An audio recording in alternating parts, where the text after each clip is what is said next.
Senin kadar sevilmedi. Kimler geldi, kimler geçti. Evet, Oravax TV'den herkese merhaba.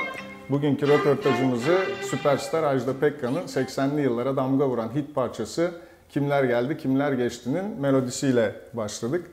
Belli bir yaş grubundakiler için birçok anının canlanmasına sebep olan bu şarkının bugünkü konuğumuz için de önemi çok fazla. Çok fazla, evet. Türkiye'de özel radyoculuğun temel taşlarından biri olan Best FM'in yönetim kurulu başkanı sevgili Emrah Hattat bugünkü konuğumuz. Emrah hoş geldin. Hoş bulduk. Teşekkür ederiz bizlerle Siz de hoş beraber geldiniz. olduğun için.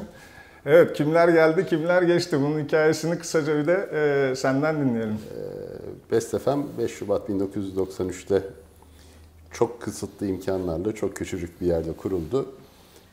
Tabii o zaman teknik cihazların Türkiye'ye gelmesi şimdiki gibi kolay değil. Son derece zor şartlarda geliyordu. Hatta radyo vericileri buzdolabı diye Türkiye'ye sokuluyordu. 25 sene öncesi değil mi? Aşağı yukarı 93 tabii 24 sene olmuş. Aslında Türkiye'nin ilk özel radyosu olacaktık. Ekim-Kasım gibi yayına girecektik 92. Ancak bizim vericimiz gecikti. Buzdolabı gecikti. Aynen, buzdolabı gecikti. İşte 4 Şubat günü geldi. Montajı vesaire 5 Şubat'ı buldu. Ben de daha fazla bekleyemedim. Aslında bir sürü testler yapılması gerekiyordu. Bastık düğmeye başladık. Bastık düğmeye, işte 5 Şubat 93'te saat 16.55'te ilk de sistemde o şarkı yüklüydü. Kimler geldi, Kimler geldi, geçti kimler diye. geçtiyle başladı. Evet. Bize de hakikaten şans getirdi, uğur getirdi. Hem o şarkı hem Ajda Pekkan. Çok da özel bir şarkı tabii. Evet, tabii yani ki. Özel tabii mi ki seçtiniz o şarkıyı yoksa ilk o vardı yani biraz böyle şans eseri mi oldu? Aslında şans eseri oldu. Evet. Arkadaşlar güzel bir playlist hazırlamışlardı. Şöyle, biz neredeyse 6 aydır kapalı devre yayın yapıyorduk zaten. Yani sabah yayıncısından akşam yayıncısına kadar biz 24 saatlik yayını son 6 aydır yapıyorduk. Evet. Yani biz mikrofon açtığımız zaman zaten ekip birbirine son derece alışmış. Oradaki ekipmana alışmış. Acemilik tarafı bir şekilde Acemilik tarafı gitmiş. Mikrofon açar açmaz şarkıdan sonra zaten anonslarımıza başladık. Best FM o şekilde kimler geldi, yayın geçti, hayatına başladı. Evet. Ne kadar devam edecek? Yani radyoculukla ilgili planlar nedir Best FM olarak ya da Emrah Hattat olarak? Biz radyoculuğu seviyoruz. 6 sene önce bir de Baba Radyomuz oldu. Baba Radyo da var, evet. Keşke 10 tane daha radyomuz olsa. Bizim aslında gönlümüzden geçen o. Çünkü bu işi seviyoruz. Bu işi inanarak yapıyoruz. İşimiz bu. Best FM'in burada ben her konuda mütevazi olabilirim ama bu konuda mütevazi olmama gerek yok. Best FM'in başarısı her şey ortada zaten tabii. Biz devam edelim istiyorum bu işe. Anladım. Şu andaki plan gidebildiği kadar gidecekti. Aynen. Yani benim çocukluk hayalim hep gazeteci olmaktı. Hep bir gazete sahibi olmaktı. Arkasından televizyon sahibi. Ama radyo gerçekten bizi çok fazla tatmin etti. Yani bugün araştırmalara baktığınız zaman Best FM'i günde yaklaşık 1 milyon kişi dinliyor. Siz bu rakamlara hiçbir şekilde başka bir mecrayla ulaşamazsınız. Çok zor. Aynen öyle. Evet. Peki şimdi tabii bizim konumuz saat, Oravax biliyorsun. Evet. Seninle de zaman zaman sohbetlerini yapıyoruz. Şimdi radyolarda saatlere dahil, yani saatlerin işlenebildiği ya da konuşulduğu bir program ben bu zamana kadar hatırlamıyorum. Tabii saat hani görsel bir şey, yani radyoda ne kadar duyurabilir ama bir sürü haber var, bir sürü yenilik var. Hiç böyle bir şey düşündün mü ya da yapılabilir mi ilerleyen günlerde? Aslında böyle bir program? radyonun başarısı odur. Radyonun başarısı o görseli size anlatabilmek, hissettirmektir. Evet. Onu yapabildiğiniz zaman iyi radyocusunuz demektir. Evet, aslında olabilir. Çünkü saat dediğiniz zaman bunun ücret skalası çok geniş. Tabii. Yani 50 liradan başlıyor, tabii 50 liradan başlıyor, 10 milyon dolarlara kadar gidiyor. Yani aslında bununla işte çok kısıtlı bir kitle ilgilenir, çok kısıtlı bir kitle ilgilendirir diye düşünmemek lazım. Aslında dünyada en çok olan şey diye düşünüyorum. Çünkü herkesin kolunda bir saat var. Yani en kötü ihtimal cep telefonunda bir saat var ve olmazsa olmaz, yani insanların hayatına yön veren zaman. Anladım. Belki ileride böyle bir şey yapılabilir yani o zaman. Bunu Bakalım. size de yapabiliriz. Bakalım yani. Zorlarız tabii, konuşuruz. Peki sana gelelim. Yani ben tabii saatler olan ilgini biliyorum ama hani kendini nasıl tanımlıyorsun? Bir saat koleksiyoneriyim diyebiliyor musun? Bunun için hani bir kafanda kriter belirlemiş durumda mısın? Yani saatlerle ilgili ilgini nasıl tanımlayabiliyorsun? Ben saat koleksiyoneri değilim. Şöyle değilim, ben çok çabuk sıkılan bir adamım. Yani çok heveslenerek aldığım bir saati 2 sene sonra hiç takamayabiliyorum. Hevesimi almış oluyorum. Saatten de hevesimi alıyorum. O yüzden çok sık saat değiştirme taraftarıyım. Peki eski saatleri ne yapıyorsun? Yani kasada mı duruyorlar yoksa onu işte başka bir şekilde çıkartıyorum. Başka şekilde değerlendirip hemen yenisini alıyorum. İşte senin de her sene gittiğin fuarları ben de yakından takip edip neler çıkıyorsa onlara bakıyorum. Evet, ona göre bir hedef belirli. Peki o bakarken hani seni cezbeden ne oluyor saatlerde? Böyle belli kriterlerin var mı? Ben işte şunu severim, işte materyali yüzü olacak, komplikasyonu şu olacak, işte belki seni çok cezbeden komplikasyon nedir? Yani o kriterlerini biraz öğrensek. Şöyle aslında ben hep garanticiyimdir. Basic modeller böyle. Yani oturduğum evde garanticiyim. Hani bulunduğum muhit hep prim yapacak, para edecek. Evet. Kullandığım araba sattığım zaman değer kaybetmeyecek. Çok güvenli olacak. Beni yarı yolda bırakmayacak. Taktığım saatler de hep tercih edilen modeller. Yani markaların markalar, modeller olmuştur diye düşünüyorum. Bir de gerçekten sevmem lazım. Bir de yakıştırmak lazım. Aynen. Yani yakışması çok önemli. Şimdi bazen kendimize kıyafet almaya gidiyoruz.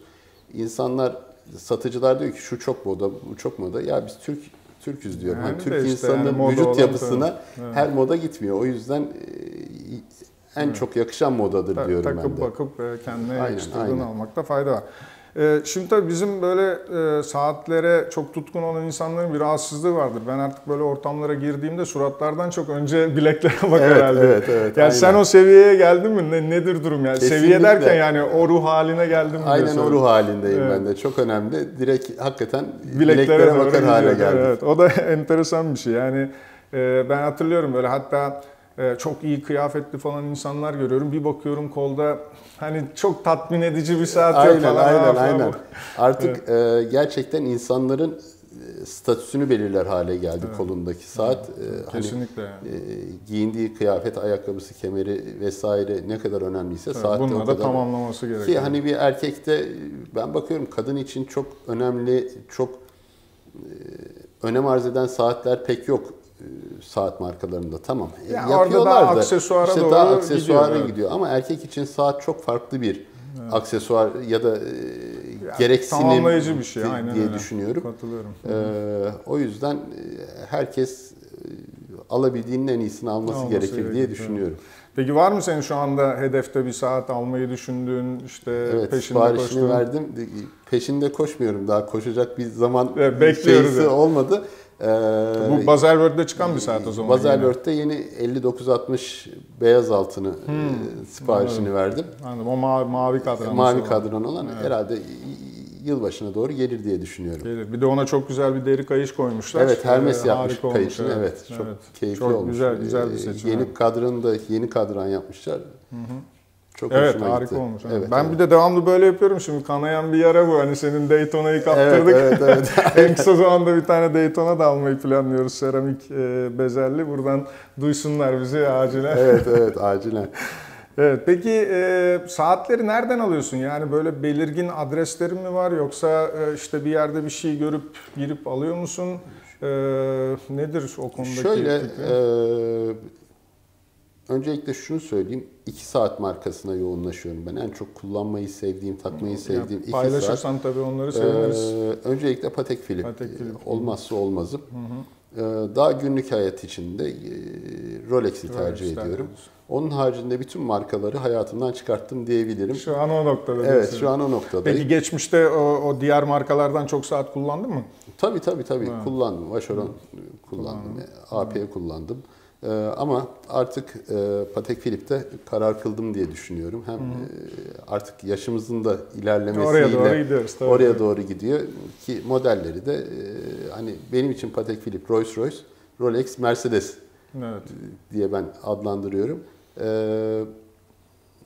O yüzden başka markalara çok... Yani alım noktası olarak belirlediğin bir yerler var mı? Şöyle, Patek Philippe'i sağ olsunlar Tektaş Saatçilik çok Türkiye'de, yardımcı oluyorlar Türkiye'de. Çok da yeni de bir butik yaptılar. Müthiş bir çok ortam. da güzel. Evet, oraya da orayı da görme olduk. imkanım oldu benim de. Çok sevdim. Zaten ekip Harika, yılların zaten, harika bir ekibi var orada. Veya İlk adres orası o zaman. İlk adres orası veya fırsat buldukça Cenevre salondan da saat alımı yapıyorum. Rolex'i de yine Rhodium'dan veya yurt dışından. Tabii, Türkiye'deki bayilerden biri. Bayilerden. Sonuçta Türkiye'de yaşadığımız için buradaki insanları sevdiğimiz için, insanlar bizi sevdiği için önceliğimiz burası oluyor tabii. Ama tabii şeyde de Patek Philippe'te de özellikle hani kendi salonları diyelim, salon diyorlar ona. Oralardan alıp işte sertifikada salonun kaşesi olması da kesinlikle. Yani Londra salonundan daha kısmet olmadı ama Paris ve Cenevre salonundan saatler aldım. Dediğin gibi çok tabii o bir ayrıcalık. Yani. Gerçekten kesinlikle. O özel bir. Ben de bütün hani Patek Philippe'leri hep Türkiye'den, Tektaş'tan aldım ama şeyden de Cenevre salonundan da bir tane saatim olsun istiyorum. Evet. Orada da sen bana yardımcı olacaksın. Koşturuyoruz. Peki. Tabii sevgili eşinle beraber çalışıyorsun. Biraz da hanımlar tarafına gidelim böyle erkek yani saat koleksiyoneri erkeklerin daha çok yani saatlerle ilgili erkeklerin hep böyle eşleriyle ilgili espriler de yapılır. Şimdi eşinle beraber çalışıyorsun. Onun saatlere bakışı hem kendi adına hem senin saatlerin adına yani seçerken sana yardımcı oluyor mu ya da o saat iyi bir saat kullanıcısı mı orada durum nasıl? Şöyle söyleyeyim. Ben o açıdan çok şanslıyım gerçekten. İyi bir defa eşim benim aldığım her şeyde beni çok destekler. Sadece saatlerde değil. Sadece saatlerde değil. Hani bir şey alacağım zaman alsam mı almasam mı diye düşünürken bile almam için beni motive eder. Sana çok yakışır. İşte sen bunu almalısın vesaire. O konuda her eşin öyle olmadığını görüyorum. Kesinlikle öyle değil yani, garanti verelim. Yok yani ben bir şey aldığım zaman kendime benden çok daha mutlu oluyor. O açıdan ben gerçekten çok şanslıyım. Peki seçiminde sana... zevkine de son derece fazla güvenirim. Mutlaka kararlıdır bir defa her şeyden önce. O benim saat zevkime daha çok güvenir. Yani ona da saat alırken o hep bana sorar ne alalım, ne sipariş edelim diye. O da saatlere çok meraklıdır. Peki ama eşin de o markalarda mı yoksa farklı favorileri var mı? Eşim Rolex'ci. Rolex'ci, evet. Güzel. O kesinlikle Rolex'ci. Rolex bayağı saati var. Öyle mi? Evet. Bir dahaki sefer de onunla röportaj yapalım. Memnuniyetle. Peki yani bunu bir hobi olduğunu düşünürsek hani evde falan böyle işte vakit bulduğunda oturup saatlerle vakit geçiriyor musun? İşte mekanik anlamda bilgin var mı? Mekanik anlamda aslında hiçbir bilgim yok. Hani öyle bir şey dersem yalan olur. Ben hoşuma giden saat takıyorum. Bir de dediğim gibi Patek Philippe veya Rolex zaten mekanik benim yorum yapacağım bir şey değil. Evet, bir şey değil. Hiçbirimizin yorum yapacağı tabii bir şey ki, değil. Tabii ki o şey olur ne derler artık küstahlık olur diye söylüyorum ama işte hoşuma giden saati almayı tercih ediyorum. Bir de şöyle söyleyeyim günde en az bir saatimi bu saat konusuna ayırıyorum işte. Horabox'a da seni çekebiliyorsak ziyaret ediyorum. Instagram'da zaten sizi çok yoğun takip ediyorum. Ve diğer işte siteler, saat siteleri vesaire derken bu tabii internet hayatımızı çok değiştirdi. Tabii, çok her şey. Geniş araştırma fırsatımız oluyor. Evet. O yüzden neredeyse günde bir saatimi ayırıyorum bu işe. Güzel bir şey ama yani bu bilgilere kolay ulaşabilmek, doğru noktalardan doğru bilgileri alabilmek hepimiz için güzel. Yani Baselworld işte bitti. Türkçe olması, Türk pazarına, Türk insanına hitap etmesi bir de siz şimdi şunu biliyorsunuz. Türk insanı hangi markanın hangi modelini daha çok sever? Mesela Amerika'ya gidiyorsunuz, insanlar bambaşka modellere ilgi duyuyorlar. Türk insanı başka modellere. Siz o süzgeçten geçirip o şeyi insanlara çok güzel veriyorsunuz. Yani onu yapabilmek de aslında tabii ben ekipteki bütün arkadaşlar da hepimiz bir saat tutkunuyuz. Senelerdir bu işin Mesela içindeyiz. ben fuarda 59-60 hoşuma gitti. Siz mesela siteye hemen onu taşımışsınız. Yani biliyorsunuz Evet, mesela belliydi benim zaten hoşuma yani. gittiyse Evet. çoğu Türk koleksiyonerin ya da saat severin hoşuna Gideceği de gitmiştir diye belliydi. düşünüyorum Evet.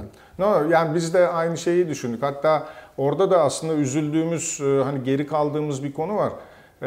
Böyle independent dediğimiz bağımsız markalar var. Onların çok egzotik saatleri Tabii, var. tabii. Çok beğeniyoruz bir saat tutkunu olarak ama yani Türkiye piyasasında maalesef hani almak maalesef, istesem tabii. bile burada alabileceğim bir yer yok. Dolayısıyla hani biz de ona daha fazla dikkat etmeye çalışıyoruz. Peki Kesinlikle. ne var bugün kolunda? Neyle geldin röportaja? Bugün 59-80 ile geldim. 5980R değil mi? Komple. Ve en sık taktığın saatin hangisi?